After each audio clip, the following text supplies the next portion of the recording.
The rest of the story. Back in 1918, the pool hall in West Springfield, Massachusetts, was a room behind the barber shop. The town barber, in fact, was proprietor of both establishments.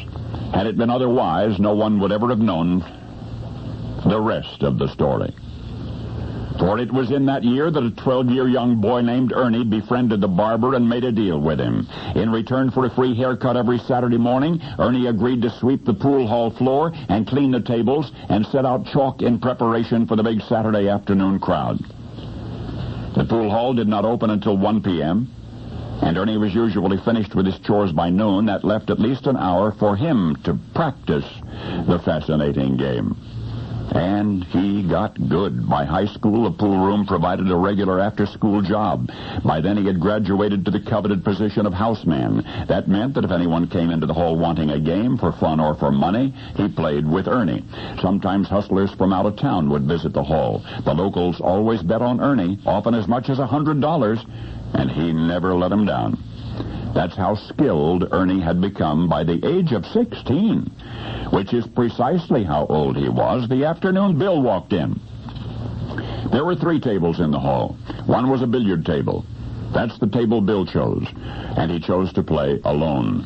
But Ernie, observing the man's apparent finesse, introduced himself to the stranger. Ernie said, "How about a game of billiards?" Bill smiled and said, "You mean for money?" Ernie returned the smile and suggested 50 points for $10. Bill agreed, and they began. Ernie won the privilege of shooting first. He stood at the table poised, concentrating hard on each shot, and to Bill's amazement, the boy ran 50 consecutive points. Bill had never even had a chance to shoot. Shaking his head in disbelief, Bill handed Ernie the $10, adding his own prediction for a brilliant career for that boy in billiards. Well, the lad could have received no higher praise, because the man Ernie defeated would one day be described as the greatest all-around billiard player of all time. In fact, when Ernie beat him in 1922, the older man was already world champion. His name was William Frederick Hoppe.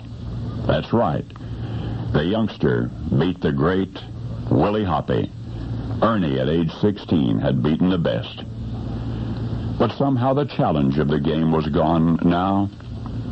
It's been suggested that this is why Ernie turned from that sport, which he had virtually perfected, and concentrated instead on another sport which he loved, but which he believed that he could never quite master. That second challenge lasted a lifetime that ended this week.